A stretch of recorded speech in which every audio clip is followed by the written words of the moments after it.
આજ મને એવું લાગે છે કે નેલ આર્ટ જે લોકોને ખબર છે તો એનો એક દ્રષ્ટિકોણ બદલાય છે કે આ એક આર્ટ ફોર્મ છે જે ખાલી મહિલાઓના શૃંગારનું નથી. આ એક આર્ટ છે જે બીજા બધા આર્ટની જેમ આ બી ભાવનાત્મક રીતે પ્રેઝન્ટ કરવામાં આવે છે. મારું નામ પ્રકાશ મકવાણા અને હું સુરેન્દ્રનગરથી છું.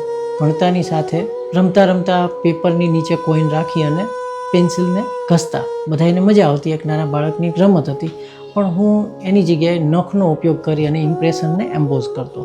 8મા ધોરણ પછી અમારા આર્ટ ટીચરે કીધું કે ભાઈ આ એક કલા કહેવાય અને આને તમારે આગળ કામ કરવું જોઈએ. તો એ સમયમાં એક સ્ટ્રગલ હતી કે આ આર્ટની સાથે કઈ રીતે આગળ વધવું, પણ શોખ અને જનૂનિયત એવી હતી કે ના, આમાં મજા આવે છે. 2 વર્ષ પહેલાં એક પેઇન્ટિંગ મેં બનાવેલું જે મારું ફેવરિટ પેઇન્ટિંગ છે, જેમાં ભગવાન બુદ્ધની જીવની ઉપર સિદ્ધાર્થ ગૌતમથી મહાત્મા બુદ્ધ બન્યા અને એની વચ્ચેનો ગાળો જે હતો એ પેઇન્ટિંગને મેં પ્રેઝન્ટ કર્યું, જેનું પેઇન્ટિંગનું નામ મેં રાખ્યું છે નિર્વણ. નિર્વણ એટલે મુક્ત થવું.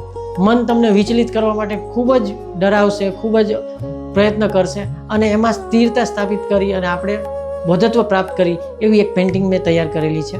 આ આર્ટને લઈને બહુ મોટા ચિત્રો તો એક પેપર ઉપર A3 સાઇઝ સુધી જ બની શકે, જે માસ્ટર કામ કહી શકાય.